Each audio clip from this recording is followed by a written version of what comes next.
Dolorosas, molestas y con mucho riesgo de infectarse. Hoy Florencio Monge vuelve a estar en nuestro plató para hablarnos de las muelas del juicio, también llamadas cordales. ¿Cuándo hay que extraerlas? ¿En qué casos se pueden complicar las cosas? ¿Y cuánto dura la recuperación? Hoy lo descubrimos en primera persona.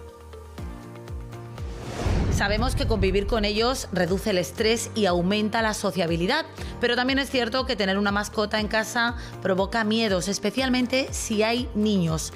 Hay dudas sobre alergias, enfermedades, vacunas y bacterias. Hoy, como sabemos que la salud es lo primero, vamos a ver qué dicen los especialistas sobre las precauciones que debemos tomar si vamos a tener una mascota en casa. Principalmente es un buen plan vacunal, que nos lo gestione un veterinario, que no nos cueste ir al veterinario y preguntarnos y decirle, oye, mira, tenemos un niño, tenemos una mascota de tal edad, dime qué es lo mejor para evitar la transmisión de enfermedades. La venta de un medicamento para adelgazar sin receta está ocasionando problemas de abastecimiento en alguna farmacia, pero también la Agencia Estatal del Medicamento ha recordado los riesgos que tiene tomar cualquier fármaco sin receta. Hoy volvemos a hablar del famoso Ozempic y de lo que tiene usted que tener en cuenta antes de comprarlo. El dolor lumbar y la ciática son muy limitantes. A partir de hoy lo vamos a tener todo un poquito más fácil. Vamos a hablar de cómo podemos intentar con pequeños objetos que tenemos muy cerca en casa minimizar esos dolores y aliviar determinadas posturas. Siga estos consejos y mejorará su calidad de vida.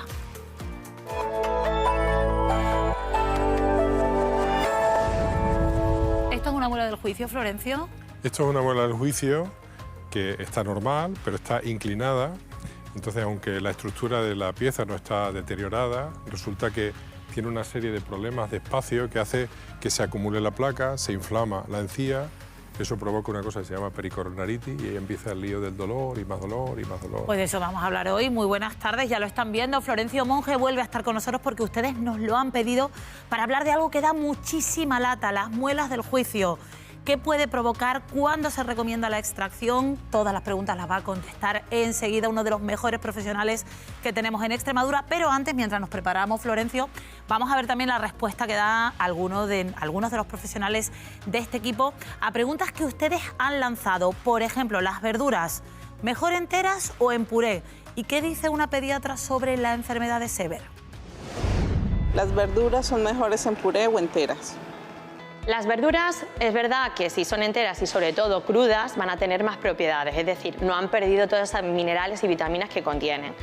Pero tenemos que pensar en qué tipo de persona estamos hablando, puesto que si tenemos dificultades para comer las verduras o incluso tenemos digestiones muy lentas o diversas enfermedades o, por ejemplo, al aumentar la edad o en niños, podemos recurrir a estas verduras en puré o trituradas, incluso cocinadas, de manera que sean de más fácil digestión o que mejoren la tolerancia a ese plato que incluimos verduras. Así es, no solo puré, salsas o verduras trituradas a modo de pequeño guiso pueden servirnos de recurso para mejorar ese plato que en un principio no llevaba verduras.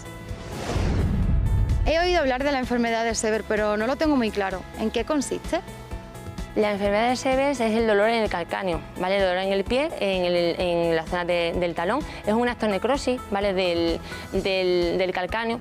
Ten en cuenta que los niños, en esa zona tenemos el cartílago de crecimiento, ¿vale? Y es verdad que después de hacer una actividad física intensa pueden tener dolor, ¿vale? En esa zona, pero que en principio con reposo y analgésicos en unos días mejora. A causa del COVID perdí el sentido del olfato. ¿Podré recuperarlo? Se ha visto que diversas infecciones por virus pueden ocasionar una pérdida del sistema del olfato. El COVID al final es un virus y por esos mecanismos, aunque no se sabe exactamente bien por qué mecanismos actúa, puede producir una pérdida del olfato. A veces, con el tiempo, una vez nos recuperamos de esa infección, progresivamente lo vamos recuperando, pero hay otros casos en los que no se consigue recuperar. La persona que tiene problemas de olfato, no existen mecanismos propios de rehabilitación, salvo a veces la propia estimulación con estímulos olorosos relativamente potentes que podemos ir acercando a nuestra nariz para intentar estimular el mecanismo del olfato con objetivo de intentar recuperarlo.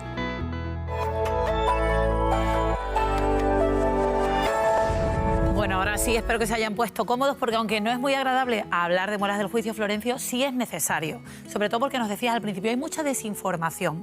Vamos a empezar explicando, si te parece, qué son las muelas del juicio y cómo podemos saber si están saliendo mal. Bueno, las muelas del juicio son los terceros molares. El Homo sapiens cada vez tiene menos mandíbula, por lo tanto, si se conservan las piezas, las últimas que salen tienen problemas.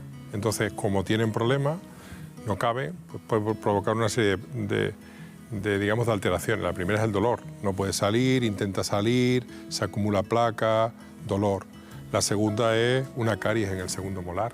Y la tercera es una cierta presión que conlleva a alteraciones de la oclusión. Los dientes se juntan mucho, se apiñan, hay un apillamiento. O sea, que puede dar muchos problemas. Si vemos otra imagen, porque Florencio nos ha traído varias para que nos hagamos una idea de todos estos problemas, ahí vemos también, bueno, cómo puede provocar esa inflamación en la zona. Puede provocar los tres síntomas. Primero, dolor por estar así. Lo segundo, una caries en el segundo molar, que también es muy frecuente. Estas caries posteriores en el segundo molar conllevan que se pierde la muela del juicio y también se pierde el segundo molar. Y lo tercero, que también es frecuente, cuando uno hace un tratamiento ortodóncico y el ortodoncista, el dentista, quiere espacio, pues resulta que posiblemente le sobra la presión que tiene o que supone la muela del juicio o el cordal, ¿no? Y entonces pues es cuando hay que quitarlo. Vamos a sentarnos y siempre se ha asociado la muela del juicio con los 18 años o así, ¿no? Por eso se llama así. ¿Suelen salir a esa edad o pueden salir incluso en edades más tardías? Pueden salir en edades más tardías y pueden también salir antes, ¿eh? La muela del juicio tradicionalmente se llama así, ya lo has comentado, porque se supone que erupciona en la época en la que el ser humano se hace un poquito más, digamos, con más juicio, con más madurez. Sensato, ¿no? De hecho, hay el nombre de cordal, que es el nombre científico, tiene relación con cordura. Claro.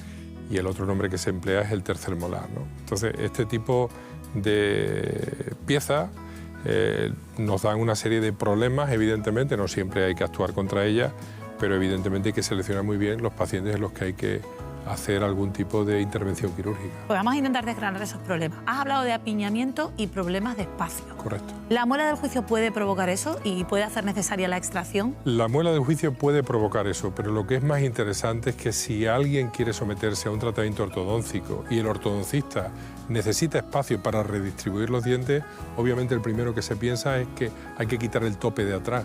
Por eso es por lo que se mandan a quitar las muelas del juicio, o bien antes de la ortodoncia, o bien durante, o lo que es más frecuente, después. ¿Por qué? Porque el paciente, bueno, pues gasta mucho tiempo, gasta dinero en su ortodoncia, y si deja unas muelas del juicio que suponen una presión a esas piezas, pues resulta que hasta que no se quiten, pues es posible que tenga riesgo de volver a tener los problemas que tenía antes de acudir al ortodoncista. Has mencionado también dolor, dolor y dolor. Yo, por ejemplo, en mi caso, notaba que me salían como abrotes y dolía muchísimo durante 2 o 3 días. Es porque, no sé, tenemos la sensación de que a lo mejor es una muela más grande o que tiene unas raíces más profundas, o no tiene nada que ver con eso. Mira, lo que sucede es un fenómeno que se llama pericoronaritis, es decir, la pieza erupciona por un mecanismo natural cuando van pasando el tiempo, y al irse erupcionando poco a poco queda encía por encima. La placa, la comida, las bacterias se meten ahí, es un refugio, es una cueva fabulosa, eso se putrefacta, se inflama, se infecta y ahí empieza el dolor. La pieza en sí está bien, pero lo que es la encía que hay encima, pues entonces es la que tiene el problema. Y además es una zona donde también es más difícil la higiene o limpiarse, y eso hace que ahí queden restos, bacterias, ¿no? Sin duda, es muy difícil llegar al segundo molar. La placa donde se crea o donde se deposita la mayoría, en las partes posteriores de la mandíbula y del maxilar superior. Ahí no se llega uno bien con el cepillo, el enjuague es insuficiente y la placa hace que todo esto pues dé una serie de problemas importantes. ¿Hay relación entre muela del juicio y flemón? Claro, el flemón es lo que, digamos, la gente normal habla de lo que nosotros hablamos como celulitis o absceso. Es decir, cuando la pieza produce una infección, provoca una reacción en los tejidos óseos y en los tejidos blandos, en la encía. Eso hace que se inflame, la gente habla como flemón, que está bien dicho, nosotros preferimos hablar como celulitis o como absceso.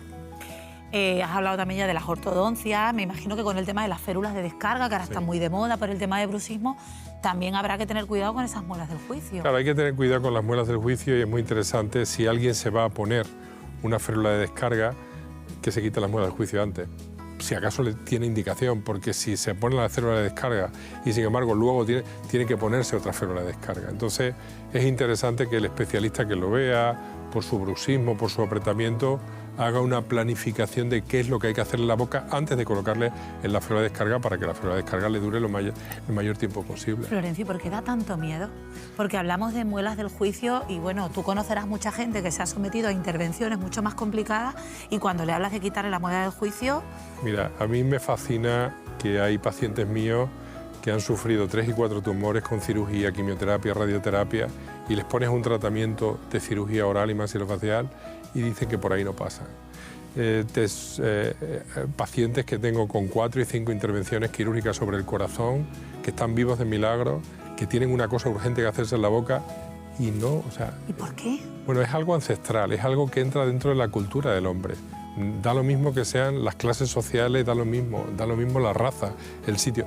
La cavidad oral está inervada por el nervio trigémino, es muy sensible, es el nervio sensitivo más sensible que hay, valga la redundancia. Y entonces hace que cuando alguien tiene algún proceso en relación con el trigémino, duela mucho y entonces ya interpreta que la cirugía también va a doler. Luego la proximidad al cerebro también da una sensación de riesgo, una sensación de que el dolor va a ser más importante. Cuanto más que el único hueso que hay móvil en el esqueleto craneofacial es la mandíbula y obligamos al paciente a abrir la boca y a abrirla mucho y con tensión. Yo en mi caso, y me voy a poner en la piel de todos los espectadores, cuando tienen que extraer algo, claro, es que tú, aunque no te duela, el sonido que te llega es muy desagradable. El sonido imita o invita a pensar en que eso va a degenerar en algún tipo de sensación dolorosa de un momento a otro. Hay que extraer, la pregunta sería, y para eso tenemos un profesional que además nos habla con esta cercanía, hay que extraer cuando el profesional así lo dice. Yo creo que el profesional, digamos, bien formado, va a decir cuándo hay que quitarlo y cuándo no hay que quitarlo. Incluso hay veces que le dices al paciente con toda confianza, mira, yo no veo sinceramente que haya que quitarlo, vente al año que viene, si tienes algún problema te vienes antes, te volvemos con el control radiográfico y ya decidimos. Pero hay casos en donde es al revés, donde el paciente va a hacerse una especie de chequeo y quiere quitarse. Y quiere quitársela y sin embargo pues Florencia, aprovechando que estás con nosotros, no te quiero despedir sin ver, nos has traído otra imagen. Dentro de los problemas que pueden provocar las muelas del juicio hay unos, no sé si es el de más gravedad, pero cuando ya provocan quistes. Correcto, hay quistes que están provocados por la falta de erupción. Por ejemplo, aquí vemos un quiste muy típico, donde ese quiste primero provoca infecciones y esa infección se va cronificando, pasa por un estadio que nosotros denominamos granuloma y acaba como quiste dentígero. Y eso provoca un grave problema porque desaparece el hueso e incluso puede acabar en la fractura de la mandíbula por tener este tipo de patología. Yo espero, Florencio, que nosotros, trayendo a profesionales como tú, acerquemos esto al gran público y vean que, bueno, que esto le pasa a todo el mundo y que al final hay que confiar en los profesionales y seguir el criterio que nos marcan. Florencio, gracias. Nada. Siempre haces un hueco en la agenda. Antes de que acabemos temporada tienes que volver. Encantado de estar contigo y con todos tus Un día te espectadores. invitamos para que resolvamos dudas, que Muy eso bien. le gusta mucho a la gente. Nos envía muchas preguntas para vosotros. Entonces, si te parece, un día vienes y abrimos consultorio contigo. Nada. Gracias, Florencio, Gracias a por estar con nosotros. Muchas gracias. Bueno, tenemos que cambiar de asunto y vamos a hablar de animales, pero ya saben que nosotros nunca perdemos el enfoque.